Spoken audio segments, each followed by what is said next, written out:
भारत के लोकतंत्र की सबसे ऊंची संस्था जो चुनाव कराने की जिम्मेदारी निभाती है, जी हां, चुनाव आयोग, आज वो खुद ही कटघरे में खड़ी है। और सवाल किसी छोटे मोटे विवाद का नहीं, बल्कि चुनाव आयोग के उस लेटर का है जिस पर खुलेआम भारतीय जनता पार्टी की मुहर लगी पाई गई है।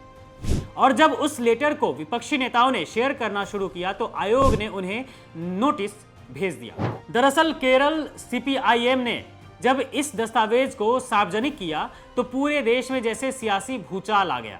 विपक्ष का सीधा आरोप है कि चुनाव आयोग अब स्वतंत्र संस्था नहीं रही, बल्कि मोदी सरकार के इशारे पर चलने वाली एक कठपुतली बनकर रह चुकी है। हैरानी की बात यह है कि जिस लेटर पर चुनाव आयोग के अधिकारी के दस्तखत होने चाहिए थे, वहां केरल बीजेपी की सील क्या कर रही थी? क्या अब चुनाव आयोग के दफ्तर और बीजेपी के दफ्तर एक ही छत के नीचे चल रहे हैं? कांग्रेस और टीएमसी ने तो इसे लोकतंत्र का काला दिन करार दिया है और चुनाव आयोग को बीजेपी की बी टीम तक कह डाला है। जब चारों तरफ से फजीहत होने लगी तो चुनाव आयोग ने इसे महज एक क्लैरिकल एरर यानी कि अधिकारियों की गलती बताकर पल्ला झाड़ने की कोशिश की। लेकिन सवाल यह है कि क्या इतनी बड़ी संवैधानिक संस्था में इतनी बड़ी गलती मुमकिन है?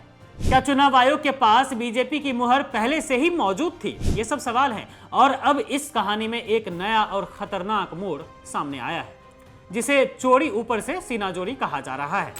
जब चुनाव आयोग को लगा कि विपक्षी दल एकजुट होकर उसे घेर रहे हैं और सोशल मीडिया पर यह सच वायरल हो रहा है, तो आयोग ने प्रायश्चित करने के बजाय डराने धमकाने का रास्ता चुन लिया। केरल पुलिस के जरिए उन तमाम लोगों को नोटिस भिजवाए जा रहे हैं जिन्होंने इस सच को उजागर किया था।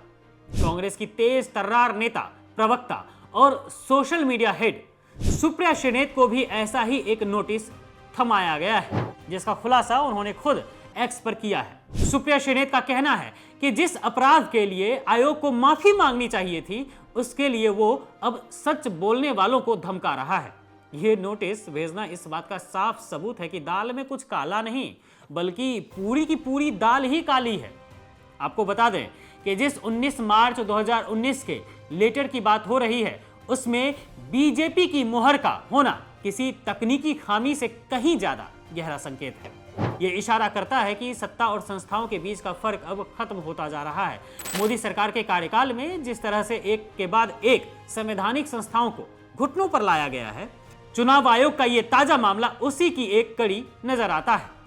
देश के नेता विपक्ष राहुल गांधी ने पहले ही देश को आगाह किया था कि देश में वोट की चोरी की तैयारी हो रही है और हो भी रही है, जिसके सबूत भी उन्होंने दिखाए। वहीं चंडीगढ़ मेयर चुनाव में भी लोकतंत्र की हत्या हुई थी, जहां चुनाव अधिकारी अनिल मसीह को कैमरे पर बैलेट पेपर से छेड़छाड़ करते हुए रंगे हाथों पकड़ा गया था। और अब ये मुहर वाला कांड उस अंदेशे को यकीन में बदल रहा है। अगर चुनाव आयोग निष्पक्ष होता तो वो उन लोगों को नोटिस नहीं भेजता जिन्होंने सच दिखाए हैं, बल्कि उन अधिकारियों पर गाज गिरती जिन्होंने बीजेपी की मुहर का इस्तेमाल किया। लेकिन यहां तो उल्टी गंगा बह रही है। साफ संदेश दिया जा रहा है कि अगर आप सरकार या आयोग की गड़बड़ी को पकड़ेंगे तो आपको पुलिस और नोटिस का सामना करना ही पड़ेगा।